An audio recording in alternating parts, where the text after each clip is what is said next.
बिस्मिल्लाहिर्रहमानिर्रहीम, अस्सलाम वालेकुम। मैं हूं आपका होस्ट चौधरी इरफान ज़हीर और आपको स्पोर्ट्स क्लब में वेलकम कहता हूं। नाज़रीन, हमारे शो का ऑब्जेक्टिव यही होता है कि हम जहां सिर्फ क्रिकेट की बात ना करें, बाकी स्पोर्ट्स को भी हाईलाइट करें। और इसमें सबसे ज़्यादा दुख हमारा इसलिए होता है कि पाकिस्तान का जो नेशनल स्पोर्ट्स था वो हॉकी था और अभी भी ओबियसली है। बट इसमें इस दुख वाली बात यह है कि जिस तरह 4 डेकेड में हमने इस पर राज किया, जिस तरह की हमारी इस पर फतूहात का सिलसिलाकार है, वो अल्हम्दुलिल्लाह एक बहुत बड़ी लिस्ट है और अभी भी दुनिया में सबसे टॉप पे हैं हम।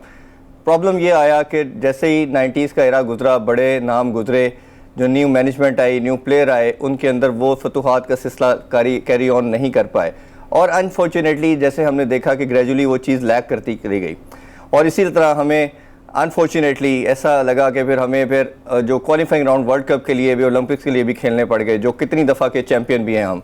इन्हीं से हवाले से बात करने के लिए आज हमारे जो गेस्ट हैं बहुत ही स्पेशल हैं। 90s का हीरो कहा जाए तो बिल्कुल कहना गलत ना होगा, पाकिस्तानी टीम के एक्स कैप्टन और कोच ताहिर ज़ुमान। अस्सलाम वालेकुम सर, कैसे ताहिर भाई? बहुत शुक्रिया, आपने हमें टाइम दिया। वालेकुम सलाम, शुक्रिया सर आपका भी इरफान भाई कि आपने मुझे इनवाइट किया। नहीं, मैंने जैसे अपने इंट्रो में कहा कि हमारी पूरी कोशिश होती है, मेरी टीम की, मेरी के हमारे चैनल के थ्रू सिर्फ क्रिकेट को हाईलाइट ना किया जाए। और जैसे हॉकी हमारा नेशनल गेम है और ओबियसली हमारा इंटरेस्ट लेवल इस पर बहुत ज़्यादा है और आवाम का भी ओबियसली बहुत ज़्यादा है। आप यकीन करें कि मुझे इस हवाले से बहुत ज़्यादा लोग कांटेक्ट करते हैं कि आप अपने शो में हॉकी की बात भी करें। और मेरा प्राइम ऑब्जेक्टिव आपसे भी जो कई दफ़ा बात हुई वो हमारा यही था कि इस चीज़ों को मैक्सिमम हीरोज़ को सामने लाया जाए जिनको लोग फॉलो करते थे। काफ़ी लंबी डिस्कशन करेंगे हम इंशाल्लाह आपसे आज। स्टार्ट करते हैं। सबसे पहले कुछ अपना अर्ली डेज़ का बताइए, कैसे हॉकी का स्टार्ट किया? क्योंकि पाकिस्तान में उस टाइम पे प्रॉब्ली दो ही स्पोर्ट्स थी, क्रिकेट और हॉकी। स्क्वाश भी था बट वो एक लिमिटेड फैमिली तक रह गया था, तो वो सारा अपना बताइए।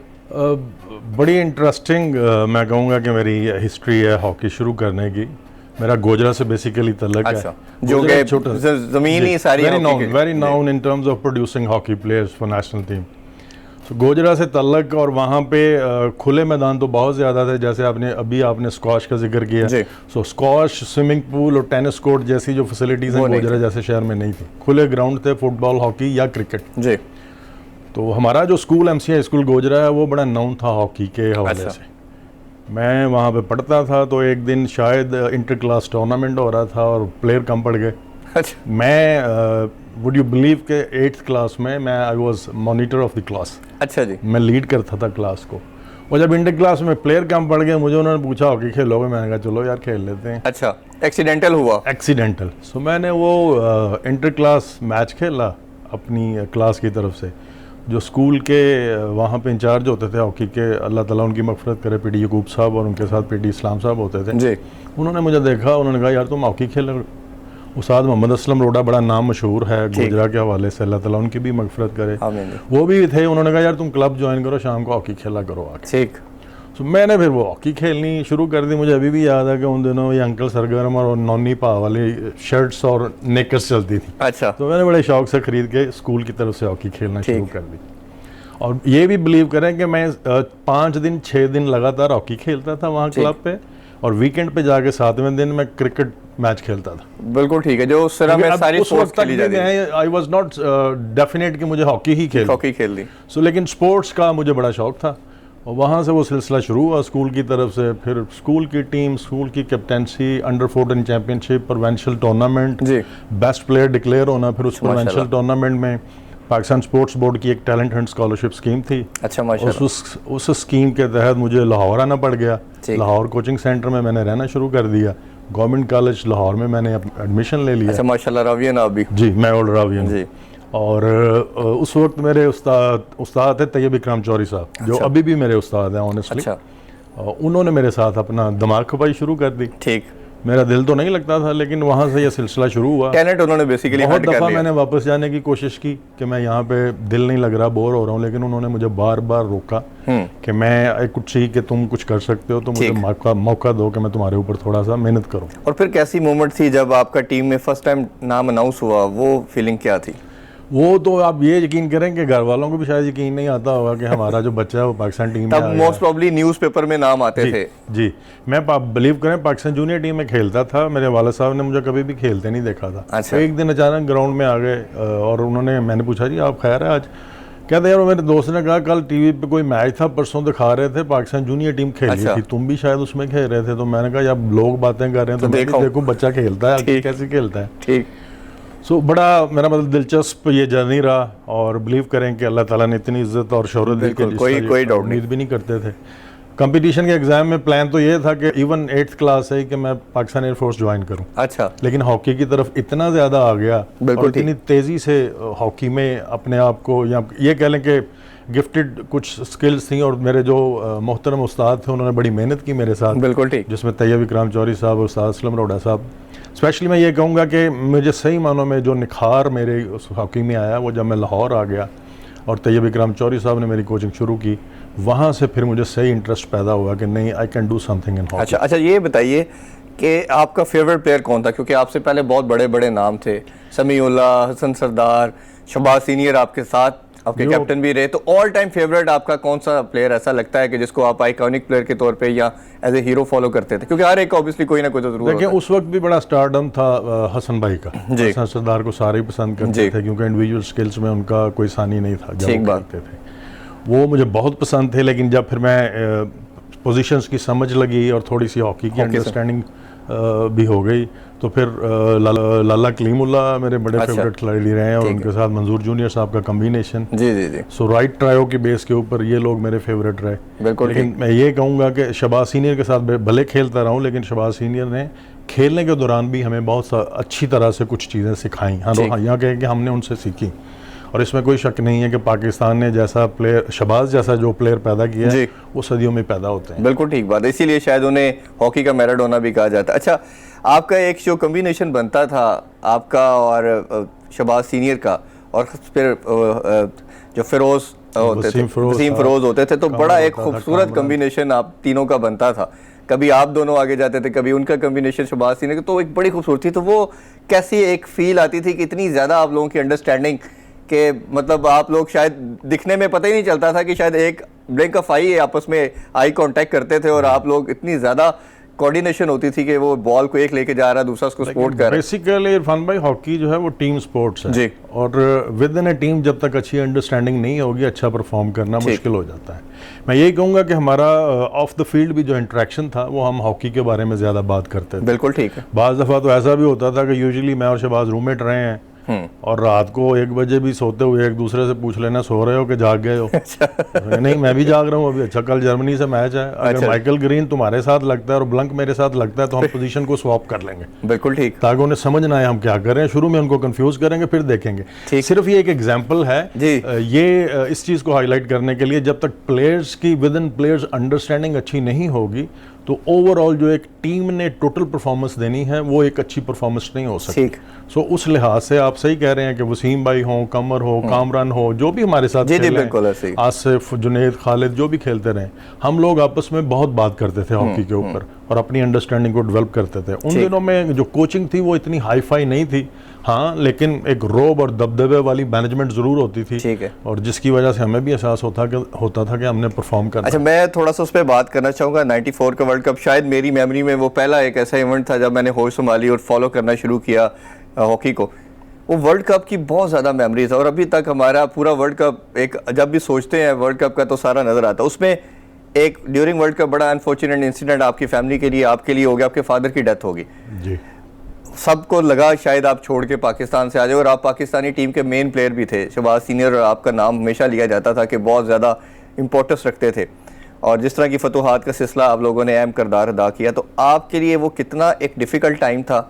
ऑब्वियसली पेरेंट्स से कोई चीज़ नहीं होती, और फादर की डेथ हो जाना, जिस तरह आपने बताया कि उनकी आपकी अपब्रिंगिंग में बड़ा रोल था, और फिर उस सिनेरियो के अंदर वर्ल्ड कप खेलना और जितवाना, वो सारा आप ज़रूर शेयर करें हमारे ऑडियंस से। देखें, ये बड़ी एक ऐसी यादें हैं जो वाबस्ता हैं मेरे कैरियर के साथ, और अगर ईमानदारी से पूछें इरफान भाई, मैं वो वर्ल्ड कप खेल गया।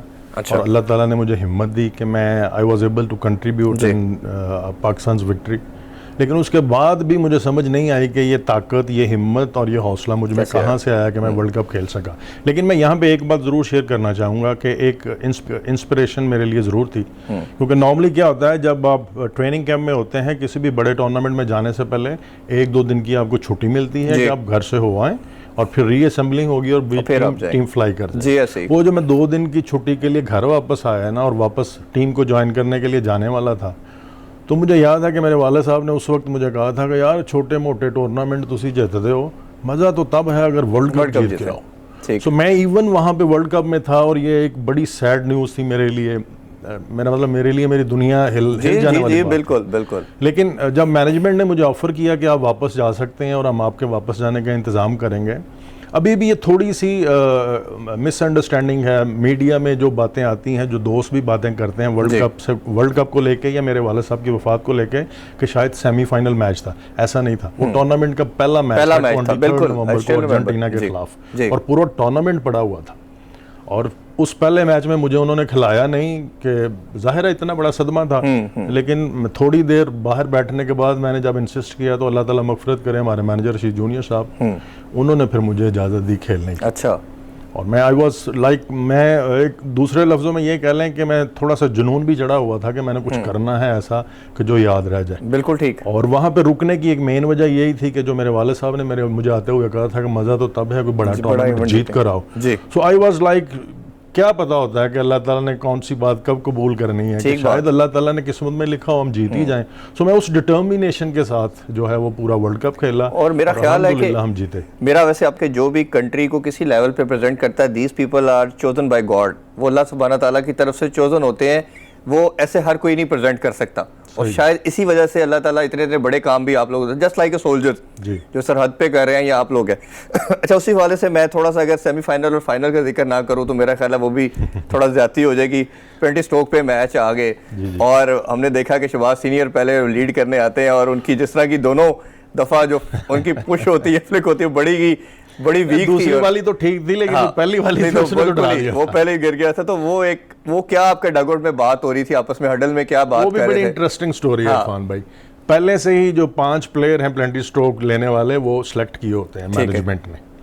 और जब बारी आई, क्योंकि वर्ल्ड कप का मैच था और इतना प्रेशर आ गया एकदम से, तो हमारा एक लड़का जो स्ट्रोक लगाने वाला था ना, उसने वॉलंटियरली कह दिया कि मैं नॉट फीलिंग कॉन्फिडेंट कि मैं प्लेंटी स्ट्रोक लगाऊं। अच्छा। वो हमारे ऊपर एक और प्रेशर आ गया। ठीक। लेकिन उस प्रेशर सिचुएशन में जब हमने शहबाज से बात की मैनेजमेंट ने, और मैंने भी ऑनेस्टली की, तो उसने कहा नहीं मैं लगाऊंगा प्लेंटी स्ट्रोक। ठीक है, लीडर की तरह कॉन्फिडेंस के साथ। ये हमें पता था कि शहबाज जैसा कॉन्फिडेंस किसी के पास नहीं है। ठीक है। तो फिर हमने उस बंदे की जगह शहबाज को उसमें इंक्लूड कर लिया और वो सबसे पहले लगाने आए। आप देखें शहबाज का कॉन्फिडेंस और शहबाज की प्रेजेंस, और शहबाज जैसे वो टूर्नामेंट खेल रहा था वर्ल्ड कप में। जी। वो गोलकीपर भी अब सामने था कि उसने कभी शहबाज को स्ट्रोक लगाते नहीं देखा। अब उसके लिए ये था कि पता नहीं ये क्या करेगा।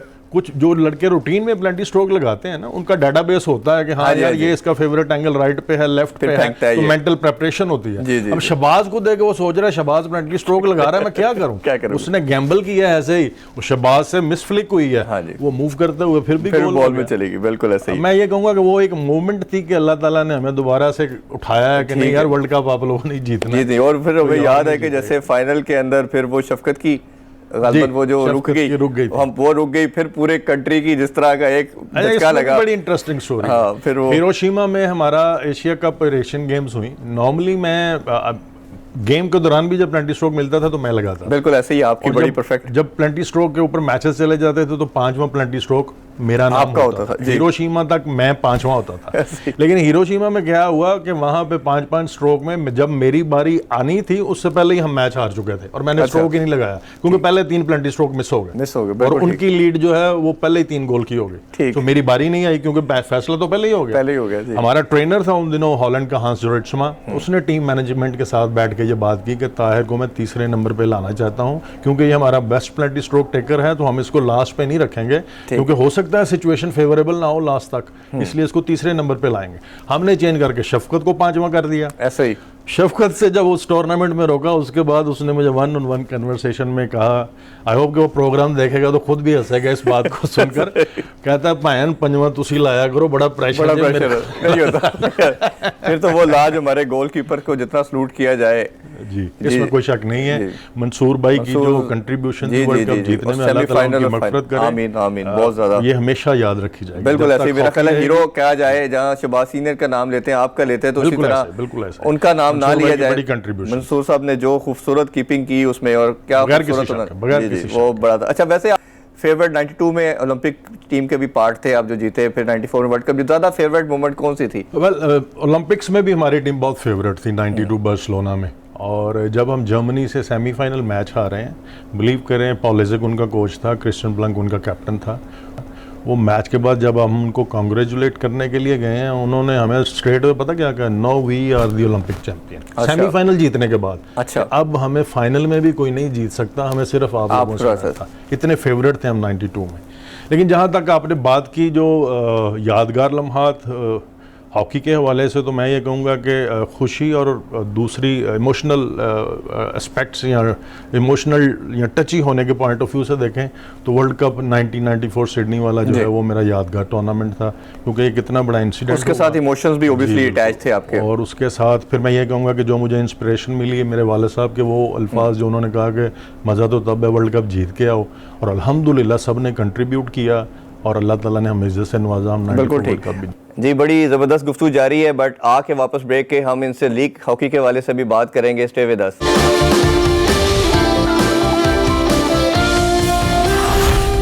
Welcome back after the break. तारिज़मान से कुछ मजीद क्वेश्चन करते हैं। अब थोड़े से मसले मसाइल की तरफ भी बात कर लेते हैं। जरूरी है। आपको बुलाने का मकसद जो सबसे बड़ा ये है कि उन पे भी डिस्कशन किया जाए।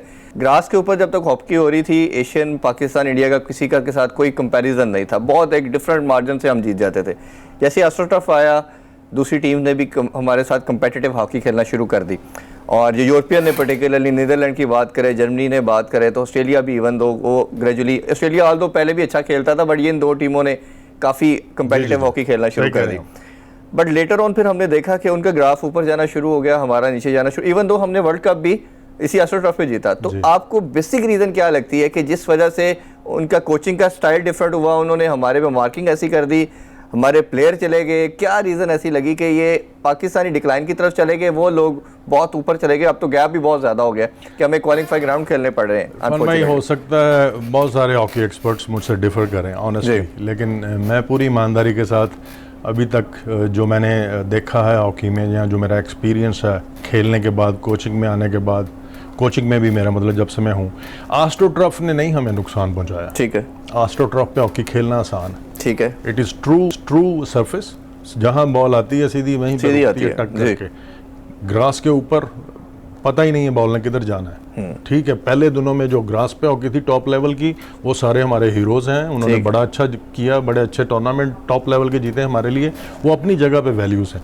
लेकिन एस्ट्रोटर्फ ने हमारी हॉकी को डैमेज नहीं किया। देखें 1984 में ओलंपिक्स गेम्स हमने जीती एस्ट्रोटर्फ, जी ऐसे ही है। उसके बाद टिल 94 वर्ल्ड कप जीता एस्ट्रोटर्फ के ऊपर हमने जीता। इससे पहले हमने एशियन गेम्स 90 में बीजिंग में एस्ट्रोटर्फ के ऊपर जीती। मेरा मतलब बहुत सारे टूर्नामेंट हमने एस्ट्रोटर्फ पे जीते। लेकिन जब से ये ऑफसाइड का रूल खत्म हुआ हॉकी में, क्योंकि पहले लिमिटेशंस होती थी, जो स्किल जो है वो ओवरऑल हॉकी को डोमिनेट करती थी। बिल्कुल, आपने लेके जाना है बॉल को। अगर आपने बहुत सारे एक्सपर्ट से सुना हो या हॉकी के जो टेक्नोक्रेट्स हैं उनसे बात सुनी हो, तो वो कहते हैं एशियन स्टाइल हॉकी, बिल्कुल European style hockey. Asian style जो हॉकी है that was based on skills. ठीक है, शॉर्ट पासेस का कॉम्बिनेशन था। वो जब आप एक बंदे को डॉज करते थे अपनी स्किल बेस के ऊपर, पीछे ग्राउंड खुल जाती थी सारी, आपको ओपनिंग मिल जाती थी, क्योंकि ऑफसाइड का रूल था। टीमें ऑफसाइड बनाने की भी कोशिश करती थी। तो जब तक वो ऑफसाइड का रूल था, स्किल डोमिनेट कर रही थी। जब वो ऑफसाइड का रूल खत्म हुआ, ग्राउंड खुल गई, आप हर जगह पे जा सकते हैं, हर कोई आपको मैन टू मैन खेलना शुरू कर देता है। वहां से चैलेंज शुरू हुआ हमारी कोचिंग के लिए। ठीक है, हम वहाँ पे हमें फोर्स इन करना चाहिए था कि अब हॉकी की डायमेंशन क्या बनेगी आने वाले 2 साल में, 4 साल में, 6 साल में, रूल्स बदलने के साथ। ये जो चैलेंजेस आए हैं इनको हमने कैसे कॉप अप करना है, वो बेसिकली ये था कि हमें वहाँ पे we should have started investing into coaching education programmes. ठीक है, लेकिन हम उसी में, हम वर्ल्ड चैंपियन हैं, हम ओलंपिक चैंपियन हैं, कोई ऐसी बात नहीं, हमने दुनिया को हॉकी सिखाई है। ठीक है, हम उसी ही फूफा में रहे हैं और हमने कोचिंग एजुकेशन में इन्वेस्ट नहीं किया। और गोरो ने उसका सही इस्तेमाल किया कोचिंग में। No offside rule. तो हमने कई चीज़ें, अभी मैंने मजीद आपसे कोचिंग के हवाले से भी बात करनी थी, लेकिन हमने काफ़ी गोरे कोचेस तो रखे इसी चीज़ को कवर करने के, लेकिन कोई भी डिलीवर नहीं कर सका। रखे लड़के हमारे अडॉप्ट नहीं कर पाए। नहीं, टाइम टू टाइम हमने रखे हैं, लेकिन हमें यह भी देखना चाहिए। देखें, अब इंडिया जो है रिसेंट टाइम्स पे हमारा पड़ोसी मुल्क है, 12 साल से उन्होंने फॉरेन कोचेस की सर्विसेज को हायर किया हुआ है। अब जाके वो वर्ल्ड की 4th 5वीं रैंकिंग में आए हैं 12 साल के लंबे सफर के बाद। ठीक है, यहाँ पे हम 2 साल में रख के कहते हैं हम दोबारा से वर्ल्ड चैंपियन बन जाएं, पॉसिबल नहीं रहा। ठीक, क्योंकि जो दूसरी टीमें हैं, यूरोपियंस हों या ऑस्ट्रेलिया की बात कर लें या अर्जेंटीना की टीम की बात कर लें, उन्होंने कोचिंग में बहुत इन्वेस्ट किया है। उनके लिए पहले हॉकी एक पार्ट टाइम स्पोर्ट्स थी, अब उनके लिए फुल टाइम स्पोर्ट्स हो गई है। अब वहां पे भी रिसर्च सेंटर बन गए हैं, यूनिवर्सिटीज बन गई हैं जो डिग्रीज ऑफर कर रही हैं आपको हॉकी की रिसर्च के ऊपर, क्योंकि उन्होंने एक कंप्लीट स्पोर्ट्स के तौर पे इसको एक ओलंपिक स्पोर्ट्स के तौर पे अडॉप्ट कर लिया हुआ है। सो वहाँ पे बहुत ज़्यादा इन्वेस्टमेंट है। हाँ, हमें जो एस्ट्रोटर्फ के आने से नुकसान हुआ कि एक्सपेंसिव सरफेस था, हमारे जो सर्कमस्टेंसेस थे डिफरेंट थे हमारे मुल्क में, हम बहुत ज़्यादा लंबा जाल शुरू में नहीं फैला सके कि यूथ या ग्रास रूट लेवल के ऊपर स्कूल या क्लब हॉकी एस्ट्रोटर्फ के ऊपर खेली जाए, ताकि बच्चे उसी मोमेंटम में उनकी जो बॉडी जो फिजिकल अपीयरेंस है उसी तरह डेवलप हो जो आगे जाके रिक्वायर्ड हो। यहाँ क्या होता था, 1-2 सेंटर्स में कराची एस्ट्रोटर्फ लग गई, फिर लाहौर एस्ट्रोटर्फ लग गई, 2-3 सेंटर थे एस्ट्रोटर्फ के। 20-21 साल तक मैं हॉकी ग्रास पे खेल रहा हूँ और फिर आगे मुझे नेशनल कैंप में एस्ट्रोटर्फ खेलने का मौका मिलता है, या नेशनल चैंपियनशिप में वंस इन अ ईयर अगर मैं बहुत अच्छा हूँ किसी डिपार्टमेंट की तरफ से मुझे मौका मिलता था। वो एक्सपोजर एस्ट्रोटर्फ का काफ़ी नहीं होता था कि मैं सही मानों में अपने आप को एक्सपोज कर सकूं कि मैं कितना कैपेबल हूं या कितना कॉम्पिटेंट हूं एज ए प्लेयर। ठीक बात, क्योंकि वहां से वापस जाके जब फिर मैंने 8-9 महीने ग्रास के ऊपर हॉकी खेलनी है, मुझे फिर अपना स्टाइल चेंज करना पड़ेगा। तो मैंने जो पहले बात कर रहा था आपसे प्रोग्राम शुरू होने से पहले कि ये जब तक एक प्रोसेस की कंटिन्यूटी नहीं रहेगी, आप डिजायर टारगेट्स जो हैं, जो आपके ऑब्जेक्टिव्स हैं वो अचीव नहीं कर सकते। बिल्कुल ऐसे ही। पहले कासिम ज़िया ने काफ़ी टाइम एज ए सेक्रेटरी काम किया, फिर सबसे ज़्यादा हमें उम्मीदें पूरे पाकिस्तान को शायद थी, जो आपसे भी मैं बिफोर शो बात कर रहा था कि हमारे शहबाज सीनियर जब आए तो बहुत ज़्यादा उम्मीदें थी और हमें लगता था कि अब शायद हमारी हॉकी तो बिल्कुल दोबारा स्टेबल हो जाएगी और हम दोबारा अपना वो जो मुकाम है खोया हुआ वो गेन कर लेंगे। क्या लगता है रीज़न उनसे वो चीज़ें नहीं हो पाई, और क्या वो फिर इवन दो जिस तरह उनका चले जाना वो भी बड़ा एक वेट था कि कुछ समझ ही नहीं आई और ना उन्होंने कुछ इसका आंसरेबल हुए किसी चीज़ के? वो जी, मैं फिर दोबारा से उसी बात पर वापस आऊँगा। शहबाज सीनियर का टाइम था या उससे पहले वाला टाइम था जब कासिम भाई प्रेसिडेंट थे, मैं हाल आसिफ सेक्रेटरी था उस वक्त भी हॉकी फेडरेशन में। शहबाज सीनियर के टाइम को ले लें या अब टाइम ले लें, मैं अपने पूरे होशो हवास में अपने एक्सपीरियंस के बलबूते पे कहता हूँ और अल्लाह ताला का शुक्र अदा करते हुए उसने जो मुझे सलाहियत दी है, जब तक एक प्रोसेस की कंटिन्यूटी नहीं होगी 4 साल के लिए, ठीक है, कोचिंग एजुकेशन प्रोग्राम नहीं होगा, अच्छा उस्ताद अच्छे प्लेयर बनाएगा। जब तक उस्ताद का नॉलेज अपडेटेड नहीं है, उसको नहीं पता टोटल हॉकी की रिक्वायरमेंट क्या है, फिजिकल क्या है, टेक्निकल क्या है, टैक्टिकल क्या है, मेंटल क्या है, सोशल क्या है, ठीक है, हर शोबे में हमें उनको डेवलप करना होगा और एक कंटिन्यूस प्रोसेस चाहिए। उस वक्त तक हम रिजल्ट प्रोड्यूस। आपकी बात से ये मैं अज्यूम करूं कि एज ए प्लेयर अच्छा होना और एज ए मैनेजमेंट को लेके चलना वो डिफरेंट चीजें तो नहीं है कहीं? नहीं, आपको सीखना पड़ेगा मैनेजमेंट कैसे करनी, ठीक, कोचिंग कैसे करनी है आपको सीखना पड़ेगा। ठीक, आपने 4 वर्ल्ड कप जीते हो एज ए प्लेयर, ठीक, लेकिन जब तक आप कोचिंग में नहीं आएंगे, सीखेंगे नहीं कि टीचिंग स्पोर्ट्स साइंस मेथोडोलॉजी क्या है, ठीक, लर्निंग स्टाइल्स क्या होते हैं, कोचिंग फिलॉसफी क्या है, ठीक है, उस वक्त तक आप नहीं कर सकते। तो अभी आप आसिफ बाजवा के रोल को कैसे देखते हैं कि वो, क्या आपको लगता है कि चीज़ें इंप्रूव हो रही हैं? क्योंकि अनफॉर्चुनेटली जब से कोविड आया है हर चीज़ रुकी हुई है, तमाम स्पोर्ट्स स्टार्ट हो चुकी है, हर स्पोर्ट्स स्टार्ट, बट हम देख रहे हैं अनफॉर्चुनेटली हॉकी के लिए कोई भी न्यूज़ नहीं हमें आ रही, ना डोमेस्टिक लेवल पे ना इंटरनेशनल लेवल पे। सुना था पहले के अंडर 19 और 16 के कुछ होंगे टूर्नामेंट डोमेस्टिकली शुरू हुए हैं। अभी चीफ मिनिस्टर कप कोयटा में हुआ, उससे पहले नेशनल चैंपियनशिप पिंडी में हुई, कुछ डोमेस्टिक लेवल के ऊपर उन्होंने एक्टिविटी स्टार्ट की, ठीक है। लेकिन मैं फिर बड़ी ईमानदारी से कहूँगा कि ये नहीं कि आसिफ सेक्रेटरी है या कोई और भी सेक्रेटरी हो या ब्रिगेडियर खोखो साहब प्रेसिडेंट हैं या कोई और भी प्रेसिडेंट हो, अगर मुझे भी मौका मिलेगा या किसी दूसरे को मुझे मशवरा भी देना पड़ेगा, वो पूछेगा कि हाँ यार क्या करना चाहिए, मैं अपनी बसात से वो चीज़ बताऊंगा जो हमारे लिए बेहतर होगी, क्योंकि हम समझते हैं कि हमारे ऊपर एक कौमी फरीजा भी है, ठीक है, एक बंदे की सेल्फ सेंस ऑफ रिस्पॉन्सिबिलिटी होती है, एक नेशनल रिस्पॉन्सिबिलिटी होती है। तो उस नेशनल रिस्पॉन्सिबिलिटी के बेस पे मैं यही कहूँगा कि बहुत सारे काम ऐसे हैं जो बगैर फंड्स के हो सकते हैं, ठीक है, हमें अपने जो बेसिक यूनिट्स हैं उनको एक्टिवेट करने की ज़रूरत है। हम अपनी जो क्लब हॉकी है उसको हम वीकेंड बेसिस पे मैचेस पे ले जा सकते हैं, जिसके लिए पैसे की ज़रूरत नहीं है। हम क्लब्स को गाइड कर सकते हैं कि उन्होंने एक लिमिटेड फंड जो है अपनी सोर्सेज के बेस के ऊपर कैसे इकट्ठा करना है और अपनी क्लब को कैसे बेहतर तरीके से रन करना है। हम ओवरऑल पार्टिसिपेशन बढ़ा सकते हैं। तो सर ये प्रपोजल आप जब देते हैं तो वो क्या सुनते नहीं है? नहीं, टाइम टू टाइम डिस्कशंस हुई हैं। आई डोंट नो, मेरा मतलब ये बातें बड़े सालों से, जैसे मैंने कहा ना कि किसी का भी दौर आया हो, जब भी मुझे मौका मिला है या किसी ने पूछा है, I have been sharing my thoughts और मेरा पॉइंट ऑफ व्यू क्या है, वो हो सकता है सब बातों पे ना एग्री करें, जो बातों पे उनको लगता है वो भी they are also on the same page, में भी उनको एग्जीक्यूट कर लें। अब जब मैं कोचिंग एजुकेशन की बात करता हूं, मैं आज से 10 साल पहले भी हर किसी को यही कहता था, जब तक अपने कोचेस को क्रेडिटेड नहीं करेंगे, एक कोचिंग एजुकेशन प्रोग्राम नहीं बनाएंगे, मुझे पता होना चाहिए मैं किस लेवल का कोच हूं। मैं बच्चों की कोचिंग कर सकता हूं, मैं यूथ की कर सकता हूं, मैं नेशनल टीम की कर सकता हूं। यहाँ पे हर बंदा ही दावेदार है मुझे नेशनल टीम का कोच बनाना। नीचे करने को हम डोमेस्टिक लेवल पे 4 मैच जीते हैं तो हमारा दावा ये है कि हमें नेशनल टीम का कोच होना चाहिए। नेशनल टीम की मैनेजमेंट के लिए, उसको ऑर्गेनाइज करने के लिए, उसका लीडर बनने के लिए जो रिक्वायरमेंट्स हैं वो टोटली डिफरेंट हैं। ठीक है, बहुत आगे हॉकी चली गई है। देखें अब रोलिंग सब्स्टिट्यूशन जब से हॉकी में आई है ना, हॉकी और फास्ट हो गई। 4 क्वार्टर्स में हॉकी आई है, हॉकी का काया ही पलट गई। हर क्वार्टर में आपको नई प्लानिंग करनी पड़ती है मोस्ट ऑफ द टाइम। अब क्या है, रोलिंग सब्स्टिट्यूशन में जब 4-5 मिनट की टाइम से सब्स्टिट्यूट करते थे तो हमारे यहाँ बहुत सारे लोग इसी बात पे इख्तिलाफ थे, यार जैसे जिस्म भी नहीं खुलता, तुम लोग लड़कों को चेंज कर देते हो। अब ओलंपिक्स में आप देखिएगा टीम में 2 से 3 मिनट के बाद रोलिंग सब्स्टिट्यूशन पे आ जाएंगे। कुछ कोचेस ने तो ये कहा कि जी एवरी 1.5 मिनट सब्स्टिट्यूशंस होनी चाहिए। अच्छा, इतनी फास्ट हॉकी होगी क्योंकि वो उनको ट्रेंड वैसे करते हैं। बिल्कुल ठीक बात, वो उनके सब कुछ ट्रेनिंग से आता है। ये नहीं है कि वो ट्रेनिंग में 35-35 मिनट 30-30 मिनट की गेमें करवाते हैं और मैच में आके उनको वैसे सब्स्टिट्यूट कर, नहीं, वो वैसे ही ट्रेनिंग करके आते हैं जैसे उन्होंने मैचेस में खेलना है। ये कहाँ से आता है? सब कोचिंग एजुकेशन से आता है। तो जब कोचिंग एजुकेशन होगी, अच्छे कोचेस होंगे, वो अच्छे प्लेयर्स, क्वालिटी प्लेयर्स प्रोड्यूस करेंगे।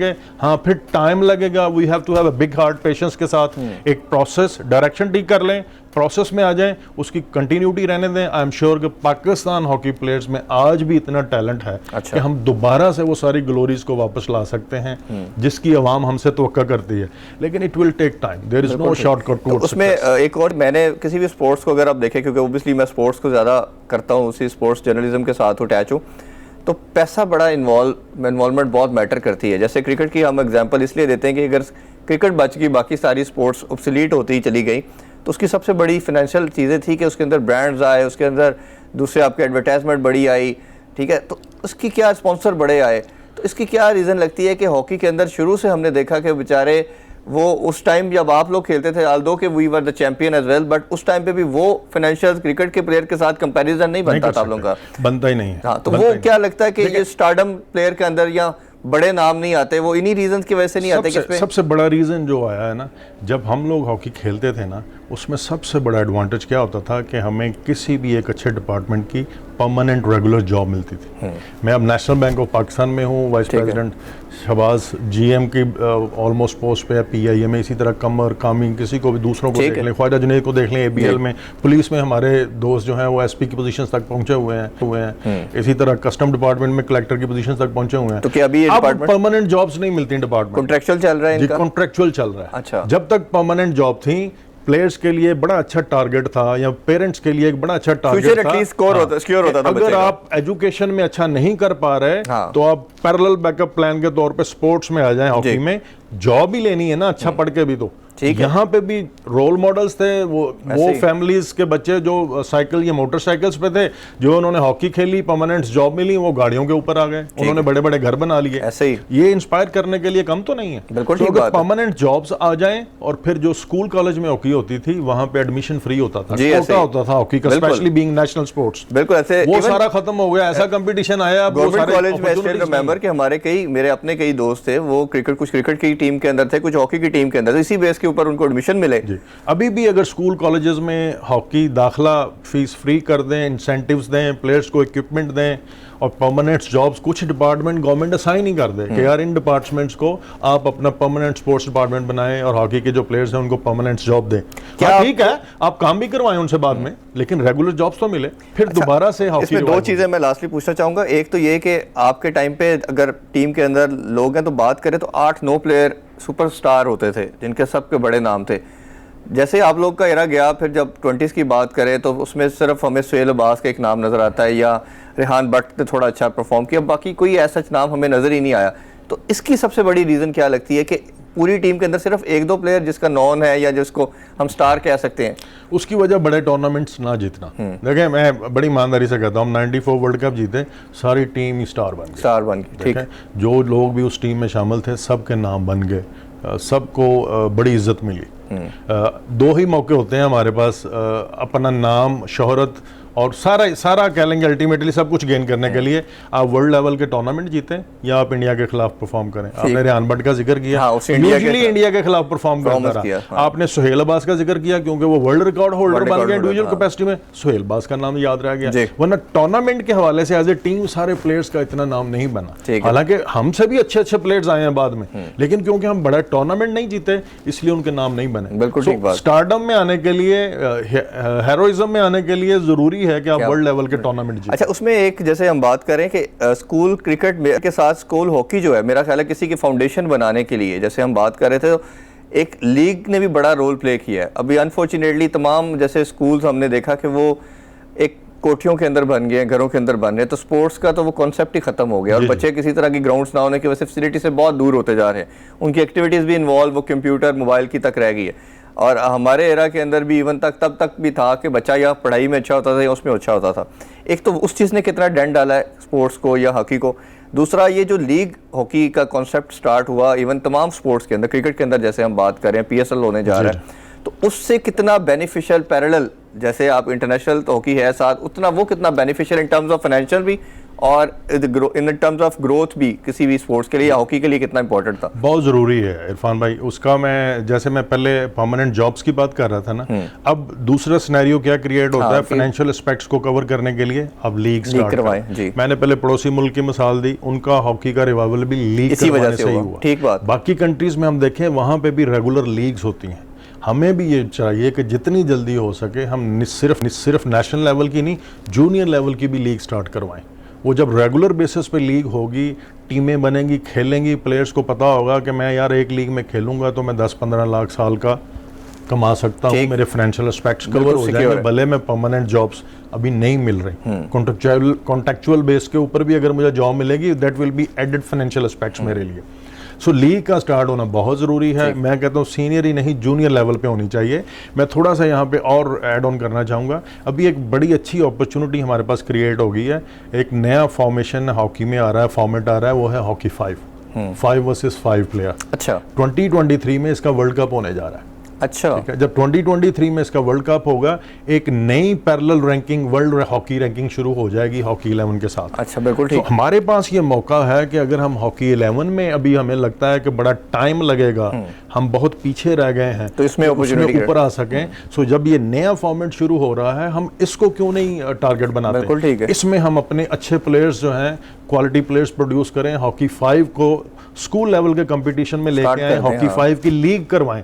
इसमें कम पैसे लगेंगे, थोड़ा टाइम लगेगा, जल्दी खत्म हो जाती है। जो स्पॉन्सर्स हैं उनको अट्रैक्ट करना आसान है।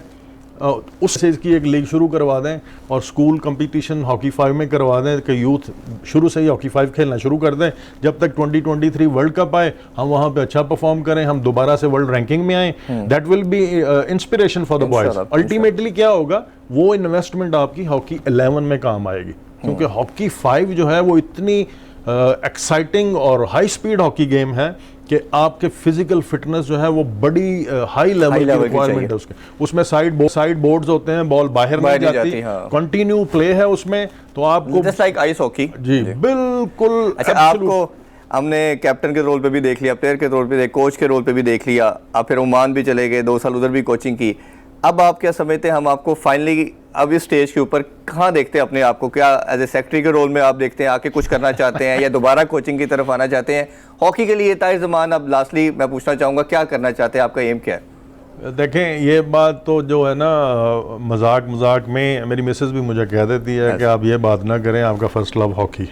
ठीक है, बिल्कुल ठीक। मैं I have been very passionate about hockey, और शुरू से मेरा पैशन रहा है। मैंने कभी भी ये पोस्ट और पोजीशंस को अपना टारगेट नहीं बनाया, लेकिन wherever I can contribute, where I can share my knowledge, I would love to do that. मेरी जो एक सबसे पसंदीदा मैं कहूँगा काम करने की जगह है, वो है एजुकेशन और कोचिंग में कंट्रीब्यूट करना। ठीक है। और अल्टीमेटली मैं ये कहूँगा कि अभी भी मेरा सबसे बड़ा जो ड्रीम है वो यही है कि अल्लाह करे ज़िंदगी में कोई ऐसा मौका मिले कि मैं पाकिस्तान, कोई भी पाकिस्तान हॉकी टीम जो है उसको किसी वर्ल्ड लेवल के टूर्नामेंट में जितवाने की position, that is my dream actually. मुझे इससे फ़र्क नहीं पड़ता ये जो आपने सेक्रेटरी वाली बात की है कि कोई ऐसा टारगेट है, नहीं। आप, मुझे लगता है कि जब आप समझते हैं कि ये एक मेरा कौमी फ्रीज़ा है कि I have to contribute, I have to share my knowledge, that is what I have learn from my elders. माशाल्लाह, मेरे जो भी उस्ताद रहे हैं उन्होंने मुझे यही सिखाया है कि नॉलेज को शेयर करना जो है ना वो सबसे ज़्यादा ज़रूरी है। उससे आगे क्या होता है वो ज़रूरी नहीं है। जो हम लोगों को थोड़ी सी ये जो अपनी अप्रोच है ना, जो उसको चेंज करना होगा कि हम टारगेट्स जो हैं वो जीतने और मेडल्स के हिसाब से बनाते हैं, ऐसा नहीं होता। ग्रेजुअल इंप्रूवमेंट के टारगेट्स बनाने चाहिए और प्रोसेस के साथ कंटिन्यू करना चाहिए। फिर उसी दौरान में एक टाइम आता है जब वो आपका जो एब्सोल्यूट एम होता है, जो प्राइम टारगेट होता है, वो ऑटोमेटिकली आपके पास आ जाता है। जी इंशाल्लाह, इसी दुआ और उम्मीद, हम आपको बहुत सारी विशेस भी देते हैं और उम्मीद करते हैं कि हमारी हॉकी का जो रिवाइवल है वो दोबारा हो और आप जैसे लोगों का कंट्रीब्यूशन दोबारा से उसमें ऐड हो और मुकाम पाकिस्तान वो दोबारा हासिल करे। अगेन आपका बहुत शुक्रिया, आपने टाइम दिया। नाज़रीन, आपने ताहिर ज़मान की बहुत खूबसूरत गुफ्तगू सुनी और इसी दुआ और उम्मीद के साथ कि हॉकी रिवाइव भी करेगी और पाकिस्तान दोबारा अपना खोया मुकाम हासिल करेगा। इंशाल्लाह आपसे मुलाकात होगी नेक्स्ट वीक। अपना ख्याल रखिए। अल्लाह हाफिज़।